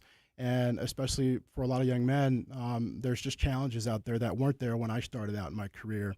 Or perhaps when you started out, Chris. Mm-hmm. And so I want to look at that, make sure I'm a voice for the younger generation, but also prioritize policies that put families first over the special interests and everyone else out there that seems to be getting a voice and isn't. Vernon, if people wanted to get involved with your campaign, if they wanted yard signs, if they wanted to volunteer, if they want to walk doors for you, how would they go about doing that? Sure. The best way is to get in contact with me through our website. It's normanformissouri.com. You can go there, or you can find us on social media. I'm on Instagram and Facebook, but the best place is to go to the website and put your contact information in. Again, it's normanformissouri.com. You can see everything that we stand for in the campaign there. And again, that's the best place, best way to get in touch with me. Also, if you know Chris, Chris is my neighbor, Yep. and so if you know the Arps, they can also get you in contact with me directly as well.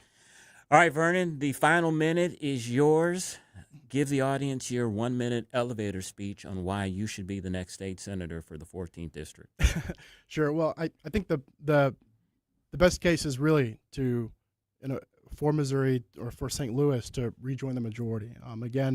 Most of you will remember when the state was more of a swing state, St. Louis and other counties were typically sending Democrats, but there was a lot of need for bipartisanship, and that isn't the case anymore, right? Because the Republican majority has just expanded and continues to expand, and St. Louis is getting left behind. And so if you're a voter in St. Louis and you want to have actual representation for St. Louis, the 14th Senate District is the core of St. Louis County. And also part of the North, if you want an actual voice in Jefferson City, I'm that voice. If you want someone who's going to represent families and focus on families and policies that help the younger generation get ahead and get started, I'm your voice. And if you want someone who's ultimately going to be accountable to the people, right, active in the district, I'm already present. I plan to be here and available and accessible. I always am and always will be. If you want to have access, right, not just someone who's going to be in Jefferson City all the time and never, be accountable to the people, I'm 100% that candidate. So, again, and lastly, if I will be a member of the majority and advocate for St. Louis tirelessly and endlessly to make sure that, we get our money back. And before we go, because I don't want your wife to kill me, you are married and have a family. Talk a little bit about that. Sure. Like I joked earlier, I was late for hair and makeup, but it was because we were cutting my son's hair. So I've got 3 sons, Jack, Will, and Hastings. Hastings is the youngest; he's 10 months, and then Jack and Will are 5 and 4. And so we were doing haircuts after nap time, And my wife Ann, I mentioned, went to SLU. She's originally from Ohio, but so we're both Missouri transplants, but we love it here. And like I said, we live in University City. So if you see the signs, now you know who it's for. And that's Vernon Norman, candidate for State Senate, District 14, normanformissouri.com. I urge you to get involved. This is a dynamic young man, and Senate 14 needs new leadership drastically. I've lived in it 15 years, so I can attest to that. Vernon, thank you so much for your time. Thanks for coming in. Please give your lovely wife and family our hello. We have next in studio with us Steve Manns. He's owner of Timothy's Restaurant in Creve Coeur. We'll ask him what's new on the menu on 1019 94.1 News Talk STL.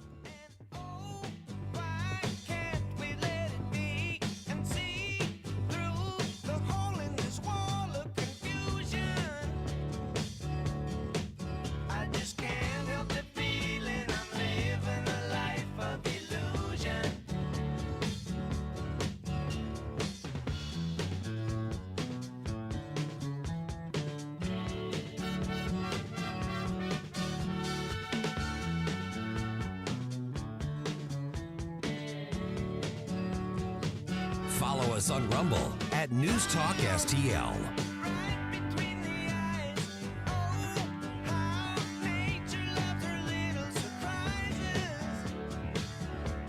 From the News Talk STL Weather Center. I'm First Alert 4 Chief Meteorologist Steve Templeton. Warm and muggy tonight, but rain chances are increasing with a few scattered storms in the afternoon to evening, both Thursday and Friday. So tonight, low of 75, we're dry and muggy in the morning. A high of 90, heat index of 98, a little higher humidity for Thursday. And anytime from lunchtime on, let's watch for a few isolated but heavy bursts of some showers or thunder showers. They tend to fade as the sun sets in the evening. That'll happen again on Friday with a high of 90 and again a heat index around 98. That's the latest from the First Alert 4 Weather Center. I'm Chief Meteorologist Steve Templeton. The Vic Porcelli Show. Hi, it's Ken. There was just a rare House maneuver made that could have just handed conservatives a major opportunity. We'll talk with Tony Kinnett from the Daily Signal about that Thursday at 11:05. Weekday mornings at 9 on News Talk STL. Hey, let me tell you about another place that I just don't endorse. I actually go there myself. It is the Dental Link. I love Dr. Link and his son Andrew. They run the Dental Link there in Baldwin.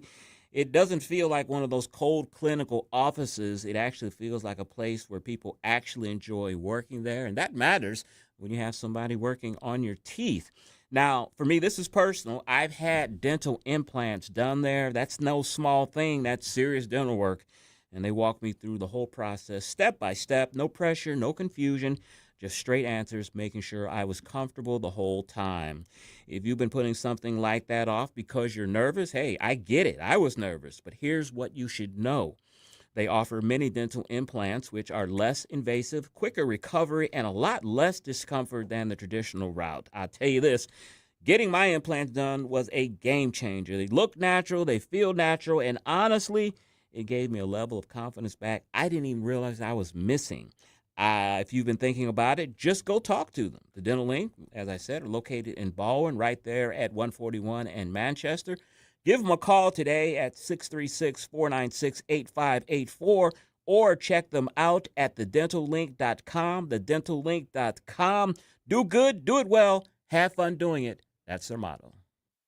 Hey, it's Vic Porcelli. We're sitting here with our great friend, Chris Cooper. Hi, Chris. What's going on, Vic? How are you? I hear you wrote another book. This one's an e-book. Is that right? The Business Owner's Playbook for Financial Clarity. So it is a great book for entrepreneurs. It's a very short guide. Give people, business owners, the ability to understand key questions that are important, such as succession planning, legacy planning, getting the IRS out of our pockets, right? Because do you like paying taxes? I do not. I don't think anybody likes paying taxes, right? That just makes sense. And then always talking about protection. And then the other thing from a business owner perspective, what is the biggest asset a business owner has? Probably their business itself, right? We need to make sure we understand what the value of that business is as well. So this new book, I'm sure, is incredibly expensive, right? How much? No, it's a free resource. Oh, it's free. We provide guidance, we provide education because we want to make sure people feel educated and understanding because sometimes you don't know what questions to ask, and we need to make sure we help arm people with information to ask the right question. Reach out to Chris and Stacy today at SerenityWealthNow.com. Investment advice offered through Fortis Capital Advisors, LLC.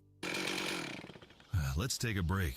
Good idea. Hey, Tom, what are you doing on that Amendment 4? You know we fought for our freedom and rights. I'm not giving them away without a fight. 4 takes them? That's exactly what 4 does. For over 100 years, Missouri voters have used our constitutional power to act when the politicians refused. I'll be darned if I'm voting to pass on less freedom and power to my kids. And doesn't 4 also kill majority rule? Yup.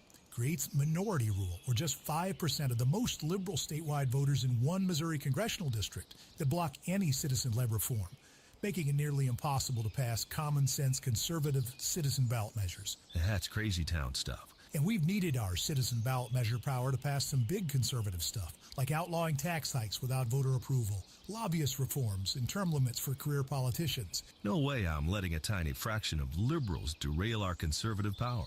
I'm no on Amendment 4. Hard no on 4. Pay 4 buttons or inch, prepare governance.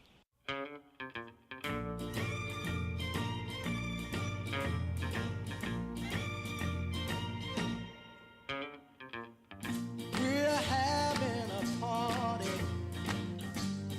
dancing to the music. It's the Tim Jones and Chris Arps Show. DJ on the radio.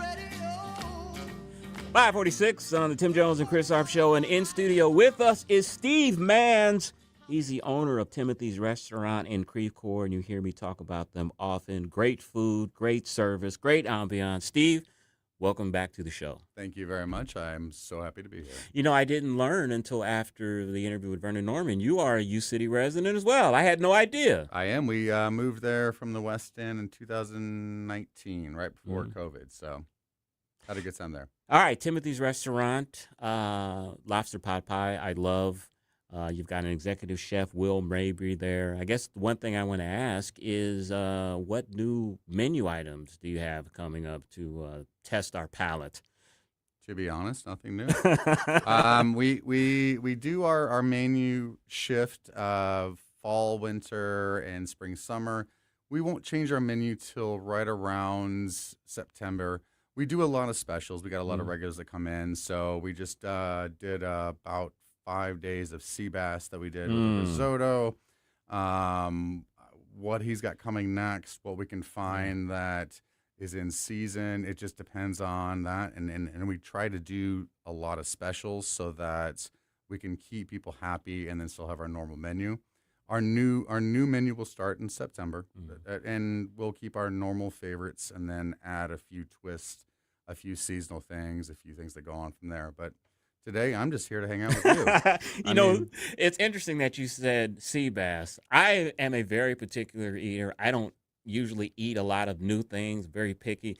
But ever since COVID, when there wasn't any sports on TV, my wife and I got into the food channel because we love watching competition.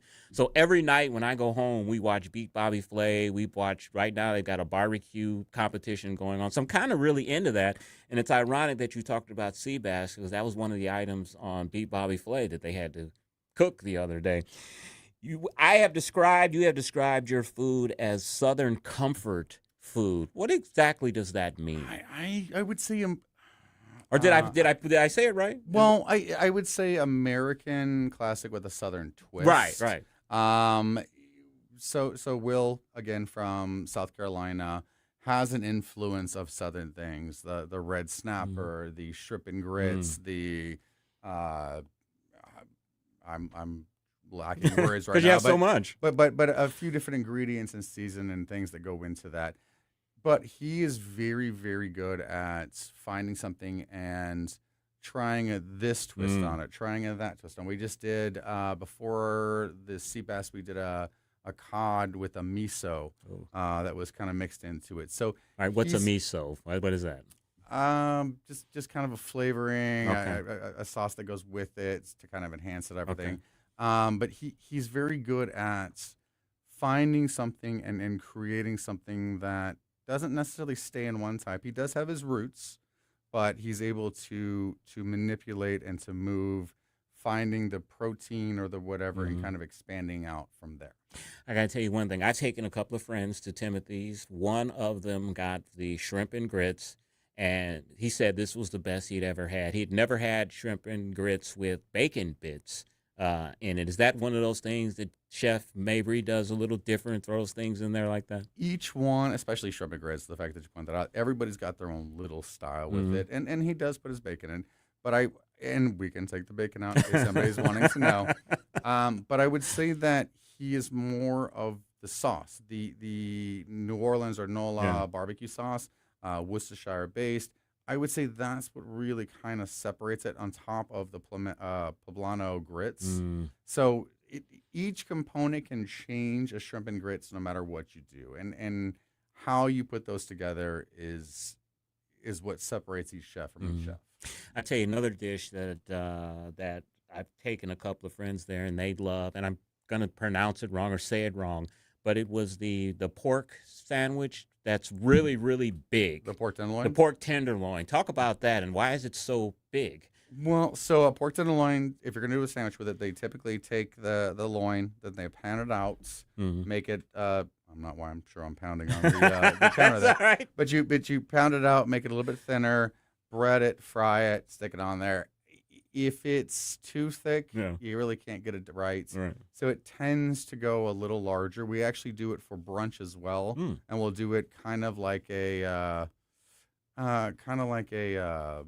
eggs on top, grits surrounded with it, just kind of a nice gravy with it. So when you pound it out, it thins it out. You move on. You do your thing with it. What is your most popular menu item here in the summertime? What do people like to eat in the summertime? What's been popular? I would say it's actually pretty standard. We do a lot of burgers, especially with happy hour, lunch, and dinner with those. Shrimp and grits, the lamb, obviously the steak, because Midwest, we like our steaks here. But I would say it's been solid all the way through. I do love to see people enjoying the smoked pork chop, just to kind of see a little bit more flair to it and a little more fun.